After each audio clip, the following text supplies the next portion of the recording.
I'm broken.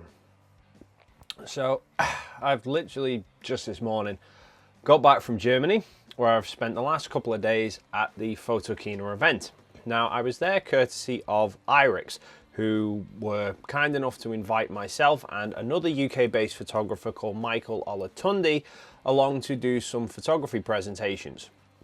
Now, just before Photokina started, Irix announced their latest lens in their lineup. They already had the 11 and the 15mm, and they just announced a new 150mm f2.8 macro lens. And I was really intrigued by it because obviously I've used the 11 and the 15mm lenses before, found both of them to be really good quality lenses, and especially for the price that you are paying for them as well. Now, for Irix to go from ultra-wide angle lenses to a telephoto macro lens, it's kind of a real change of direction. So I was very intrigued to see how well they would have done with this lens. Now, obviously, I knew I was going to Photokina. I knew I was going to be at the Irix stand. So it was logical that I was going to get hold of the lens and have a bit of a play around with it. But the problem with photo shows like Photokina is that they're showcases. So you get like YouTube reviewers and journalists and the likes who will go to the event and try the products, but they really get no more of an insight about the product than any other person there does, because the most they get is 5 minutes with the product along with everybody else just trying the item out in really quite a dim lit hall. It's not like they can just take the items outside into the real world and give them a proper go. And that's really what I expected to find with the Irix lens. I thought I'd probably get hold of the lens, I'd have a bit of a play around with it. That was about it. Now, because I was there for a couple of days, and because Irix are such a great bunch of people, they actually allowed myself and Michael to take a copy of the new lens each out into the city in the evening after the show had finished and just go and use the lens in the real world. So that's what we did. The Wednesday night we went off out into Cologne, shooting around with the 150mm. Both really enjoyed it. Now, both of us were really grateful to Irix for allowing us to do that. You know, we thought the most we expected really was to just try the lens out at the stand, but to actually be able to take it out for a couple of hours and just use it freely was so nice. And then Irix took it up a notch even further, which we really wasn't expecting.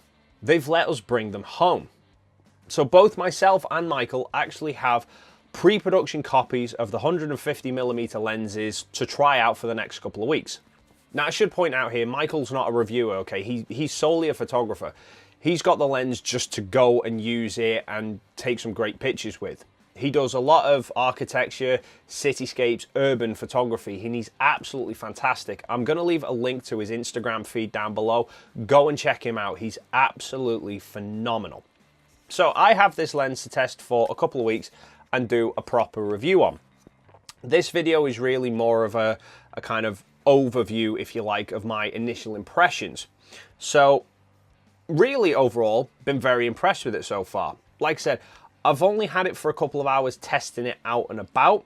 And to be honest, even though it's a macro lens, I haven't actually used it for any macro yet. We were primarily using it for more urban photography. We did a bit of landscape with the sun setting over the city. But so far, this lens seems absolutely fantastic in terms of image quality. I've not been able to fault this lens one bit. I mean, according to the MTF charts from Irix, the lens seems absolutely faultless anyway, and that's really been my impression so far. In terms of build quality, the lens feels pretty solid. Irix have gone for a little bit of a different approach with this lens to their previous models. See, so far they've got the 11mm and the 15mm lenses, and both of those are available in two separate versions, Firefly and Blackstone. So the idea is the Firefly is a more budget-friendly, lower-cost lens that is also lighter because the external barrel is primarily plastic, whereas the Blackstone lens is a metal construction, gives you a much tougher build quality, but it's also heavier and more expensive.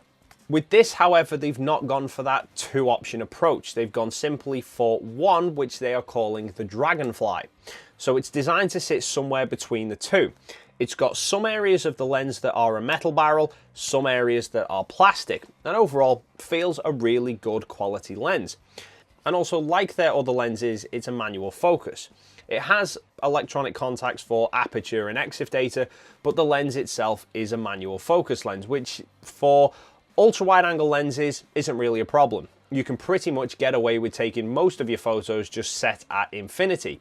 But 150mm f2.8, not so easy. So it's taken a little bit of getting used to kind of working in manual focus at that sort of focal length, because I don't normally use manual focus for telephoto lenses. So it's a good job I've got the lens for a couple of weeks, because it's going to take me a little bit of time to get used to using it properly. But with my limited shooting with this lens so far, been really impressed with the results. As I said, I have got this lens now on loan from Irix for a little bit of time so that I can test it properly, and then in a few weeks I will be putting up a comprehensive review video of how this lens performs. If you're interested in this lens and you want to check that video out, make sure you hit the subscribe button and tick the little bell icon so you get notified as soon as that video goes live.